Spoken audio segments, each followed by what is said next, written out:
Okay, welcome to the On Your Side podcast. I'm Gary Harper. And I'm Susan Campbell. Can you believe it's 2024? The last year flew by.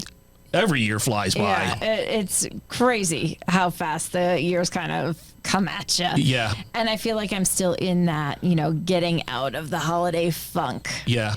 How was the holidays? It was so good. It Yeah. was very low key. Yeah. We just had a relaxing holiday all together, and it was just nice. Was Santa good to you? Santa was great. How about the Yeah. kids? Any lump of coal or anything? No coal. The kids got all kinds of fun stuff, and they just had, it's magical when they're that age, 5 and 2. Yeah.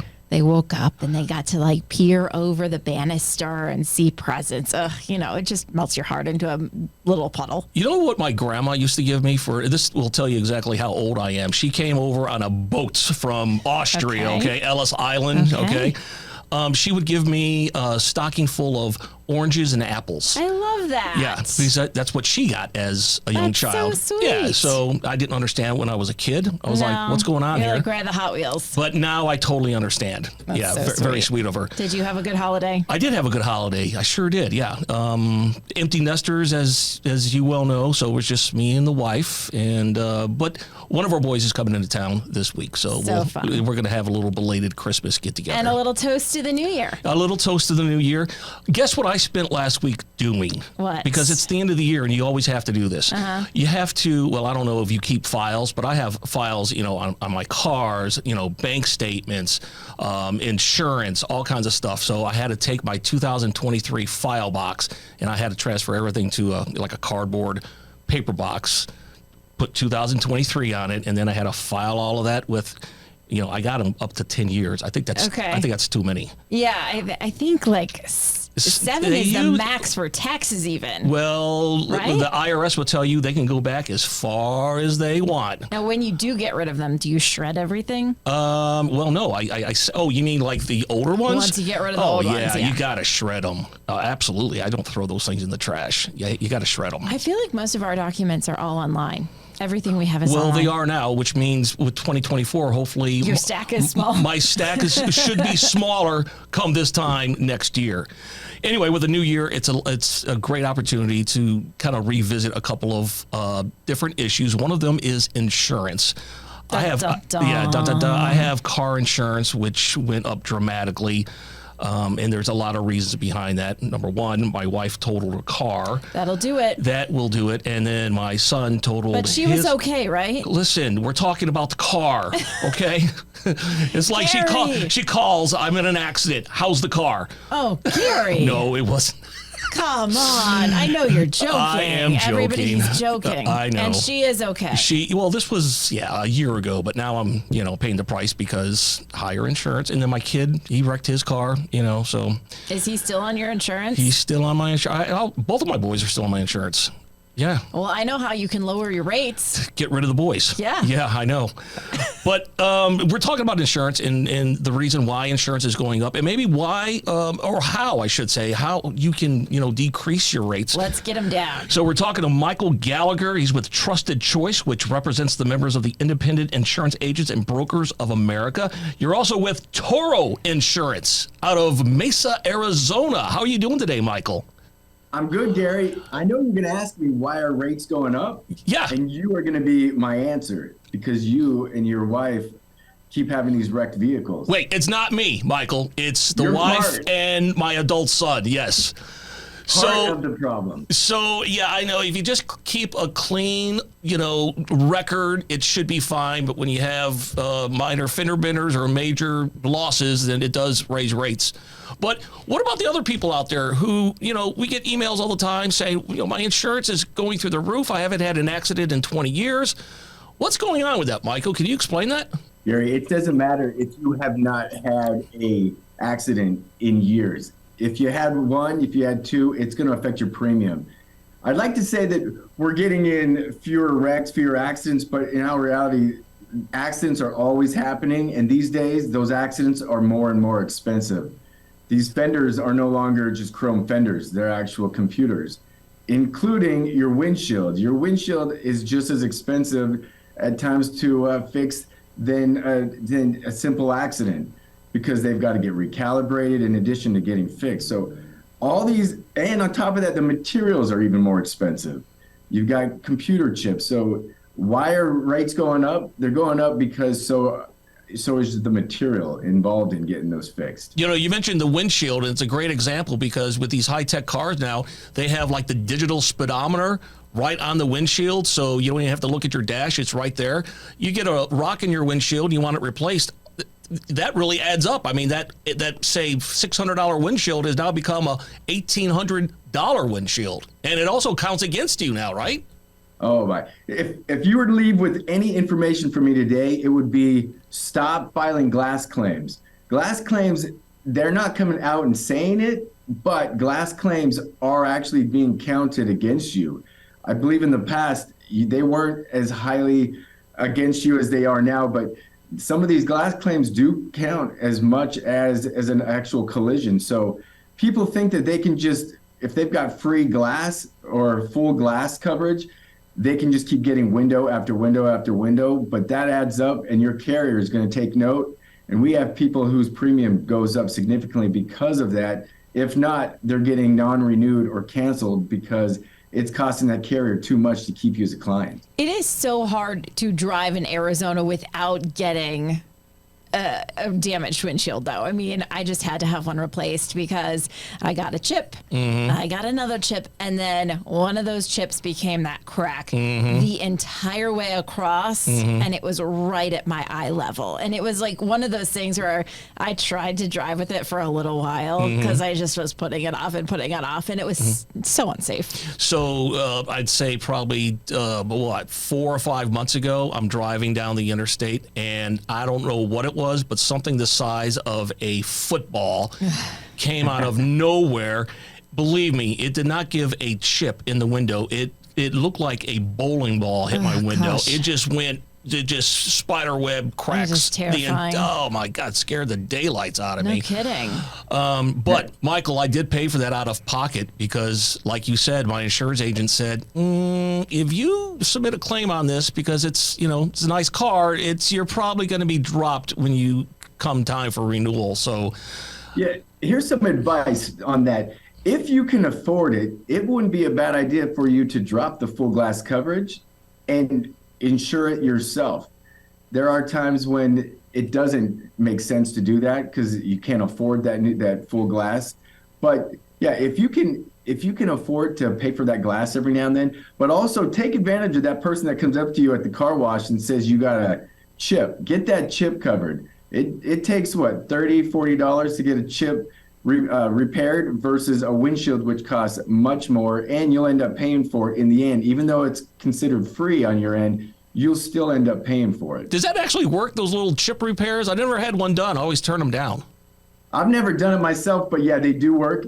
Since I've been in insurance, we have a lot of glass companies that come out to us, and I tested them out, and I'm sold. I had that happen. Every time I get a chip, I give them a call, they come out and they fix it, and I don't have to worry about it. I probably would have replaced my glass several times had I not got that chip replaced. Yeah, That is fascinating. It's a good idea. I've never done so that instead either. of doing the whole windshield, but I like getting the windshield though because with as much driving as I do to and from work, my windshield kind of gets a little sandblasted, and I see they're just. You see the flaws. I could see. And you're particularly driving into the sunset.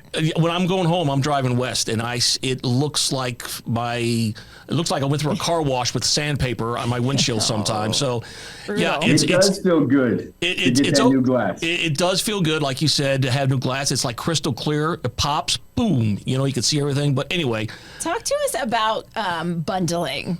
Does that actually save money, or should we be targeting specific kinds of insurance for specific kinds of things? No, that's a good question to a broker. You don't want to ask that to a captive agent who all they sell is one product and you can only bundle with that one product. A broker can actually separate it out. So you might find that putting your home with carrier A and your auto with carrier B is actually a better option and cheaper option than bundling them together. So it's just a matter of working with an independent agent who's got those unique opportunities, those unique options, so that you can you can't take advantage of that. Hey, with 2024 here, this is a perfect time to start shopping around for insurance to make sure that you're getting the best bang for your buck. And off air, you and I were talking a little bit about don't wait for your insurance agent to call you about shopping you around, because that insurance agent is already busy. Tell me a little bit about that. Yeah. So right now it's considered a hard market, meaning the insurance carriers are adjusting their rates because they were in the past low and they're actually losing money because the claims were too much, too high. So right now they're trying to figure out what's that sweet spot. So at this point, I have more people calling in who are clients asking me to quote their insurance because getting that renewal bill was significantly higher. So a lot of your insurance agents are re-quoting and working with the people that are calling in. If you don't call in, it's not going to hurt your insurance agent's feelings. They're busy. The only people that are being helped are the proactive ones that are giving that phone call to their agent. And if you don't know your agent and the number, that's an even bigger problem. How much are people actually able to save if they do shop around? I mean, are we talking about $5 a month? Are we talking about a really significant chunk of change? It's all over. I wouldn't necessarily tell somebody to switch based on small savings, especially in this market. But right now, I'm seeing a good 30 to 50% increase on most of my clients' insurance. They'll call me, or somebody else will call me from another insurance company and say, my rates have went crazy. I need you to shop me for something lower. And I just have to let them know everybody's rates are gone up, whether you're with the big State Farm all over the news or all over the commercials, or you're with a broker who's shopping somebody that you've never ever heard of. Rates are just going up because they got to adjust those prices in order to keep that business running. Well, that is brutal. That's a hard question to answer. Yeah, but 30 to 50% increase, I mean, that really kind of significant. It's significant. Talk a little bit about deductibles. I have a coworker who just wrecked his car. He had a $1,000 deductible, which sounds kind of high, but you can raise your deductible and then that lowers your premium. I know some people know that, but how does that work? Is that a good idea? Yes and no, and it depends. So raising your deductible from a $500 to $1,000 deductible can decrease your premium. Sometimes it doesn't decrease it enough to even matter. And depending on how you are financially, you may not be able to afford a $1,000 deductible. So it may be better to pay a little higher premium so you can afford a $500 deductible. The last thing I hate is for a client to call me who may have had a $1,000 deductible and they can't afford to pay that. So now they have to drive with a wrecked car because they can't afford that payout. So careful. I need people to look at their insurance policies instead of throwing away the mail when they get it. We all do it. And if we don't get it in the mail, we get it as an email, and either we file it away in a folder or we just delete it. It's important because look at your deductible. There are deductibles for a home. The standard is $1,000 deductible. For your auto, it's $500 for that. However, I've seen, looking at policies, deductibles are now being looked at as a percentage of your dwelling coverage. So if you have a 1% or 1.5% or a 2% deductible is significantly high payout if you have a really high dollar home. And I don't think people are looking at their deductibles and sometimes they'll even be changed on the carrier side, and then you're notified in a letter. But if you don't read that letter, you won't find out until it's time to file a claim on that water damage that just happened in your house. And that is the truth. We get so many people calling about their deductible having changed, and the restoration company comes in and says, sorry, you have a 1% to 2% deductible, and they can't pay it. Gosh, and what good is insurance if you can't pay your deductible? I haven't heard a deductible being used as a percentage wise. So you're telling me if you have a $500,000 house, your deductible may be $5,000? If it's a 1%, yeah, but it can even go higher than that. So I see it on certain carriers. When they come across my desk when we're re-quoting them, people will say, I never knew that. And it's right there in plain sight, but I don't think they know what they're looking at. If you just look at the first 2 pages of your policy, you're golden. It's going to give you everything you need, and it'll actually spell it out in that policy. If you just take a good 30 minutes to do it, that 30 minutes of review will save you a headache in the end. But honestly, that percentage is, I think it's going to start becoming a norm down the road, because right now deductibles, the insurance agencies want you to have some skin in the game. And a $500 deductible, a $1,000 deductible is pennies when you total a vehicle and you got to get that paid out, or when your house burns down or you have significant water damage. Your deductible is very little in comparison to what that insurance company pays out. And insurance companies have been losing money, so they want to make that up as much as they can. If they weren't losing money, we wouldn't be having this conversation, because we would just keep going on knowing that our insurance premiums are fine. But no, we're only talking because everybody's premiums are going up and everybody's shouting, why is this happening? I have done a couple stories over the past year with people who have been dropped for their homeowners insurance because they happen to live in a wildfire risk area, and certain insurers are just getting out of the area entirely. Is that something you think will continue to happen? Are there going to be entire companies just leaving areas because of certain natural risk factors? That's a good setup. Yeah, it's happening all over. It's happening in Florida. It's happening in California. Insurance companies, they're in business. They're a for-profit company. They have to make money in order to pay out for the claims. So they're finding that California and all those claims are really hurting their bottom line, as well as Florida. So they're jumping out. In terms of Arizona, we do have a struggle when trying to find insurance for homes that are in those fire areas. Your fire score really impacts your premium, to the point where if it's not high, a good portion of the carriers will not go. They will not give you a policy because of that, which is, again, another reason why being with an independent insurance broker is a good thing, is because if carrier A and B won't write you, we still have another handful to go through, and more than likely they'll find one. So the main thing here is look at your policy, be familiar with it. I think it's called a declaration page, right? That you were talking about earlier about, that's really explains everything on there. Is that correct? Deck page or declaration page, same thing. Okay, so let's encourage people to review their policy, get familiar with it, know exactly how much their deductible is. I know you have a phrase called review, renew, and re-ask. What does that mean?